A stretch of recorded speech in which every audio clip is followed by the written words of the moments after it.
À medida que eu fui me aprofundando no estudo da santidade, que é uma bandeira do nosso ministério, seja com líderes, o Casa de Zadok, falando sobre integridade, depois com o impacto da santidade, eu comecei a perceber que o entendimento da graça é uma das maiores chaves para que a gente viva a santidade.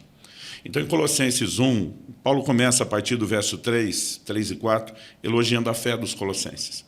Mas ele diz assim, de como o evangelho cresceu, frutificou na vida deles, como acontecia no mundo todo, e diz assim, desde o dia em que vocês ouviram e entenderam a graça de Deus na verdade. Paulo apresenta o entendimento da graça como uma chave para a frutificação. Entendi. E eu comecei a perceber, as pessoas não entenderam a graça. Né? Porque, na cabeça da maioria dos crentes, a graça ela diz respeito só à remoção da condenação dos pecados na conversão. Isso é uma parte, é o pontapé inicial. É fantástico, mas não é tudo. Né? O mesmo Jesus que falou para aquela mulher apanhada em flagrante adultério, eu não te condeno, ele também disse, vai e não peques mais.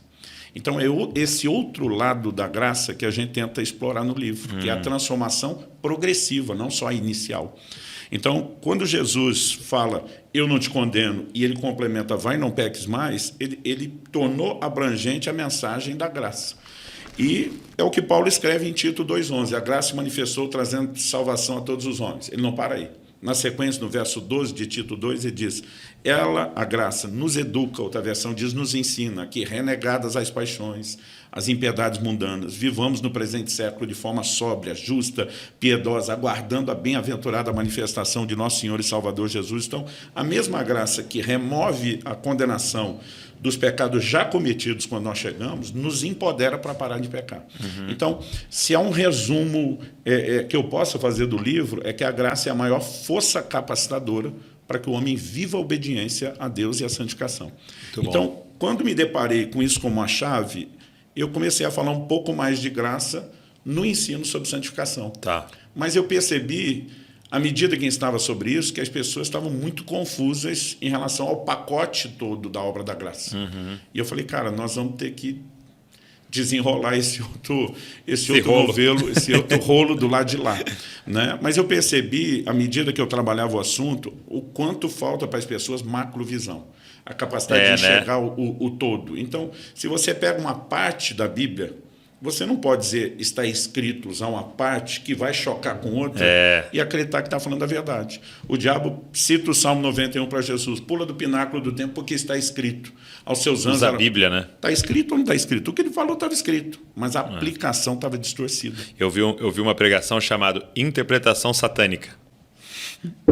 Muito bom. Porque é Satanás interpretando as escrituras. E é uma distorção, como ele relativizou com Eva lá no início. Foi isso que Deus... É verdade, então, você não pode comer nada. A ação dele é engano e é distorcer a Escritura. Qual foi a réplica de Jesus? Jesus disse, também está escrito. Esse também a Bíblia explica a Bíblia, ela tem que estar em harmonia. Então, você não tem uma orientação bíblica quando uma parte dela está em choque com outra. E as pessoas, eles começam a pegar pedaços que, se você olhar só aquilo, você vai dizer, é verdade, mas eu chamo da teologia de um versículo só, de uma página só, não está em acordo com o restante. Então, o desafio é essa sistematização, é harmonizar. Né? Então, por exemplo, no início do ano eu escrevi um livro chamado Como Deus Transforma a Tristeza em Alegria. O livro nasceu de um dilema que eu enfrentei. Um dia, olhando para um versículo que diz lá, em 2 Reis 25, Deus fala para Ezequias, eu vi as tuas lágrimas. Eu falei, uau, Deus presta atenção na nossa lágrima, Ele não está indiferente à nossa dor, ao nosso sofrimento. Me empolguei com aquilo. Mas, no outro dia, Deus me chamou a atenção para Malaquias 2,13. Vocês cobrem o meu altar com choro, com lágrimas, com gemido, e eu não vos ouço. Eu falei, mas peraí, Deus presta atenção na lágrima ou não? Né? E aí... O novelo só desenrola quando você entende que tem tipos distintos de choro e de tristeza. A Bíblia diz, a tristeza segundo Deus produz arrependimento para a vida. A tristeza segundo o mundo, morte. Não é o mesmo tipo de tristeza, não tem a mesma origem, não tem a mesma consequência.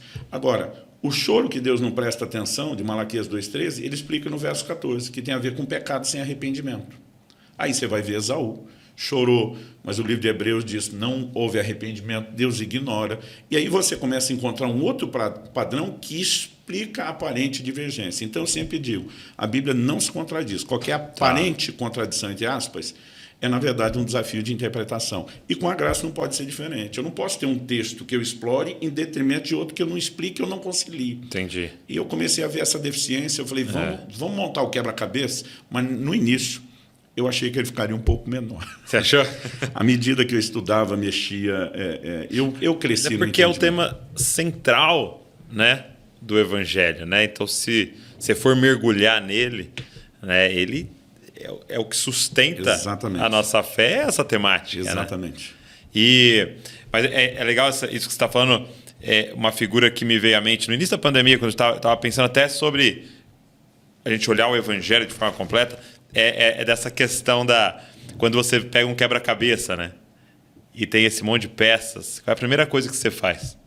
Você olha a caixa, né? Você olha a caixa para comparar a foto. Exato. Aí você olha ele completo, né? Exatamente. Então, assim, você tem que ter uma figura dele completa. A macrovisão. Para depois ir pegar isso aqui, de acordo com isso aqui, aqui. E eu vejo que é uma grande dificuldade para nós, como igreja, e como crentes de domingo. Porque você vai no domingo, ele falou de Paulo no caminho de Damasco. Você vai no outro domingo, está falando de Daniel. E aí você vai no outro domingo, você aprende Davi e Golias. Você vai no outro domingo, e aí você fica com esse monte de coxa, essa coxa de retalhos, né? E alguém tem que chegar e falar, cara, vamos colocar isso. Eu tive uma surpresa agora quando eu comecei a falar sobre o conteúdo do livro resumido. Porque uma coisa é quem não me ouve. Tá. Outra coisa, por exemplo, feedback da minha esposa, dos meus filhos, dos pastores da minha equipe, meus discípulos. Todo mundo me vendo falar sobre o assunto dizia, caraca, de onde saiu tudo isso? Eu dizia, vocês estão malucos, faz quantos anos vocês me ouvem? Mas você não organizou? A maioria deles disseram, a gente recebia essas coisas, um pedaço aqui, um ali. O que você fez agora de juntar isso e apresentar tudo como uma coisa coerente, está impressionando até a gente. Então, quando eu percebi isso deles, eu falei, rapaz, se até quem está ouvindo essas verdades, mas não de forma sistematizada, não tinha conseguido conectar, o que dizer que não está ouvindo. Então, eu entendi que, de fato, eu tinha uma missão e uma responsabilidade de levar isso adiante. Muito bom. Eu queria começar perguntando o seguinte, desse conteúdo.